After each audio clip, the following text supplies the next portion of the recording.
נשיא הבנק העולמי, President of the World Bank, Robert Zolik, סגן ראש ממשלה ושר החוץ של צ'כיה, Prime Minister and Minister of Foreign Affairs of the Czech Republic, Karl Schwarzenberg, Major General Danny Rothschild, distinguished audience. I have just returned from the International Economic Forum in Davos. I met heads of state, experts in economics, leaders of the business communities in the world.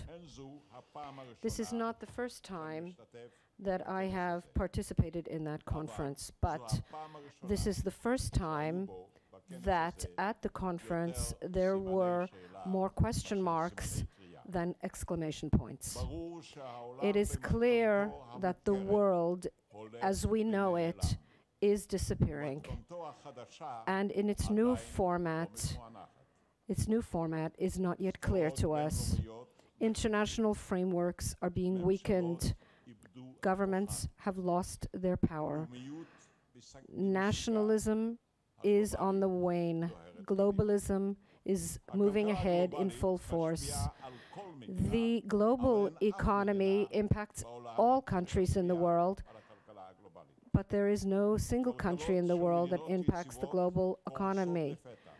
Seemingly stable economies suddenly collapse. It is not clear what led to that collapse, and it is not clear what needs to be done in order to rehabilitate them. In the crashes, it makes no difference if they were capitalist or socialist countries. The crash is equal for all. The European Union itself is contending with difficulties that threaten its very existence. The states are in a state of crisis. The economists are confused in the face of this unexpected development. It is still difficult to understand and even more difficult to predict in what direction it will go. The world economy has moved from an economy of assets to an economy of ideas. Neither Adam Smith nor Karl Marx imagined that one day a young fellow by age 24 who doesn't have a party or an army or a state and could establish an economic and social network that would change everything. Mr. Zuckerberg. He established a huge empire. His workers are paid very well, and their ideas are realized. Zuckerberg did not exploit or oppress, so what is he? A capitalist or a socialist? Where does he belong? He's not the first. He was preceded by giants like Google, Apple, Microsoft. They continue to change the face of economy, and there's no way of knowing what will arise tomorrow and what revolution they will cause. Science has no boundaries, no flags, no regions. It can provide capabilities that can lead to peace, and it can provide strengths that can lead to destruction and terror. Because security, personal security, security of society, of the state, has taken on a global guise, and no longer resembles the strategies of the past, which involved clashes between armies. In the past, Al-Qaeda took over 4 planes that crashed in New York and in Washington, D.C., and they murdered 3,000 people. Today, sadly, terror can take over modern means and is not limited in its movements. The United States was forced to engage in a difficult and expensive war in distant places like Afghanistan and Iraq. And in this case, we have to ask, where is Israel? Of course, we're not alone. We're part of this world. Technologically and scientifically, Israel is on the first line of the world economy. But politically, Israel is still part of the world of yesterday. The central question facing every country, ours too, is who will control the world to prevent the fall into poverty, to assure the welfare of the citizens and of the state. The Middle East is undergoing a deep change. We know when and where it began, but we do not know when and how it will end. It came from the younger generation that rose up against oppression, but it is still not clear what alternative this generation wants to offer.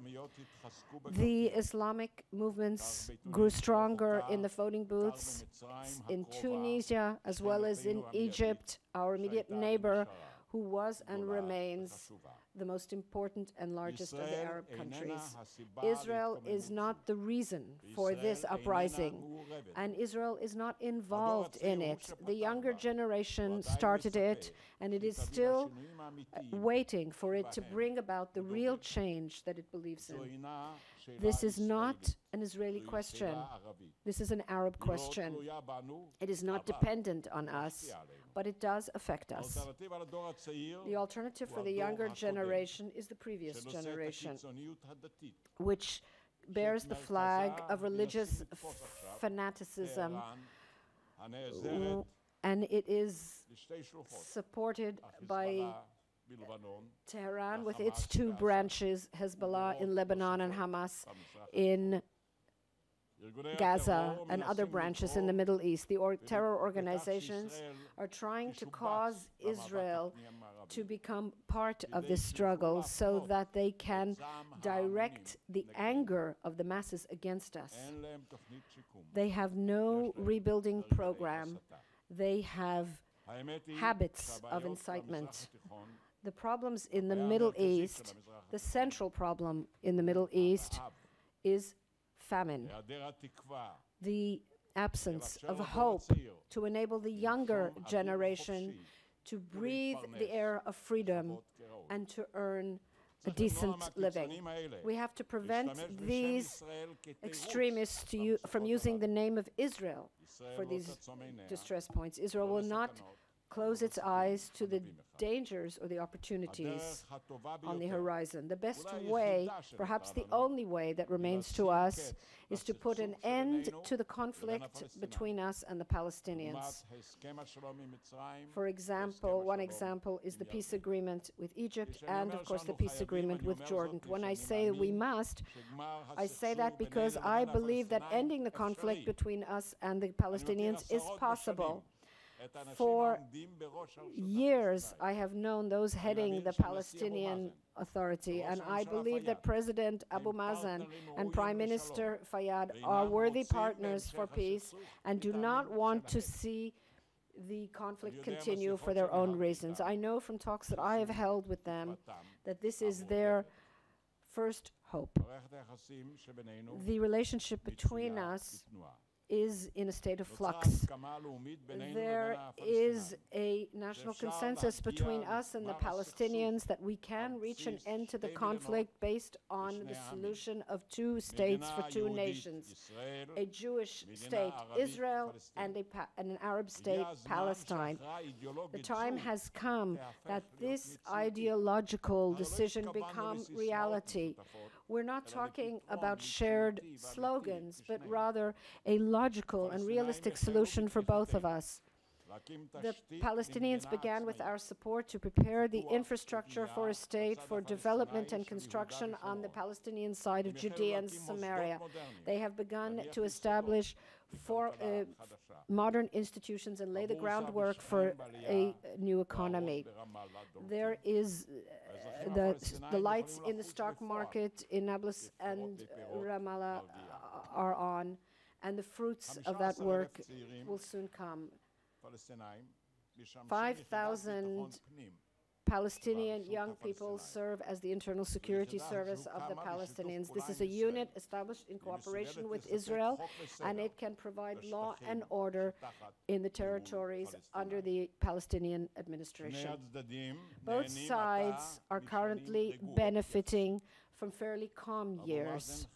Abu Mazen is part of that situation. And in fact, the relationship between us and the Palestinians is on two tracks. One track makes it possible to build the foundations of a state despite the fact that its boundaries have not yet been set, its borders. And another track to renew the negotiations. Both of these tracks exist with the active agreement of both sides. What then is hindering the negotiating process? Mainly the issue of the borders and security. The borders must be set in order to set the format for security, and this needs to be done soon. Negotiations of this type must be held outside the box, outside the headlines. And through these negotiations, each of the sides will achieve something that cannot be achieved without negotiations, and that is the end of the conflict. Delaying the start of the negotiations could cause Hamas to be strengthened. Hamas that champions terror, that is against peace. It could weaken Fatah, that is against terror and in favor of peace. At this time, there is already a possibility that seems almost fantastic. Hamas, which is a terror organization, will receive a large amount of international money, and Fatah, which seeks negotiations, will lose its funding. This is unbelievable.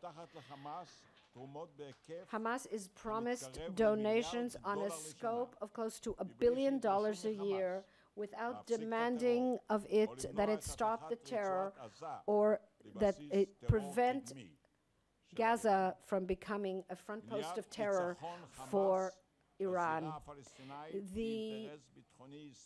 It is in Israel's security interest to set a security border because relations and borders together represent components of security.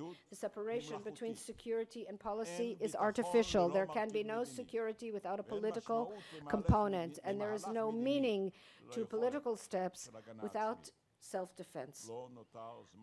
There is not much time left. Even if there are unpleasant memories, even if there are infuriating appearances, we must not allow memory and assignment to take the place of vision, the place of hope in the state of Israel. At this time, the main problem of the world is focused on Iran. Iran, which seeks to become the regional hegemon and even a global hegemon.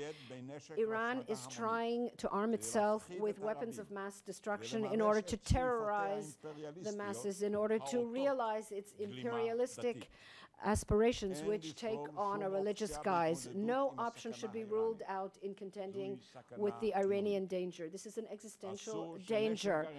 Nuclear arms must not reach the hands of the government of ayatollahs in Iran. It is the most corrupt, morally corrupt government in the world. It is the duty of the international community to prevent the combination of evil and a bomb. This is the feeling among most of the leaders of the enlightened world, and they must keep that promise, and we must reiterate and re-emphasize the value-based meaning of this campaign. The current leadership of Iran executes people because of their opinions. It trains terrorists so that they sow terror and murder around the world. This is behavior that must be condemned unhesitatingly everywhere. The heads of the current regime in Iran must be prevented from visiting the United Nations and other international institutions as if they are wanted guests. The struggle against Iran is not a simple one. We must not take it lightly, but we must not panic either. We have the right to trust ourselves. There is no future for the current Iranian regime. There is no future because it offers only destruction as a future. על שלום המדינות. It threatens human rights and the peace of the nations. Ladies and gentlemen, I remember Israel's early days. ישראל הוכיחה Israel מאז proved שאפשר since then מכלום that it is להפיק הרבה. possible to make a great deal out of nothing. תעשיית הייטק. Agriculture, שהיו high-tech לשם דבר industry, which have become כל זה כמעט. our trademark מים, throughout the world, and כמעט this ללא with אדמה, almost no ללא water, אוצרות almost טבע. with no land, no natural resources. והגענו And we למיצוי have אוצר הטבע הגדול ביותר exploited שקיים. the most important natural אוצר resource הטבע הטמון there is, באדם the עצמו. natural resource אנו חיים in על humans. יצירתיות, We live on על חשיבה creativity, מחוץ לנורמה, on thinking על outside the תעוזה norm, כנורמה. on daring as a דווקא norm. נוכח המשבר And in the הכלכלי, view of the ישראל economic הוכיחה יותר crisis, מתמיד Israel has את proved more than חיוניותה. ever its vitality. גם במישור המדיני And אנו on the נדרשים political level ליכולות too, we must prove these capabilities. חדשנות מדינית In נועזת. political daring השתחררות innovation, מדפוסי עבר releasing ourselves ומדעות from the קדומות. patterns of the past and prejudices of the לישראל past. הישגים מדיניים This will bring בדומה Israel political להישגים achievements similar הכלכליים to its והטכנולוגיים economic שלה. and technological ones.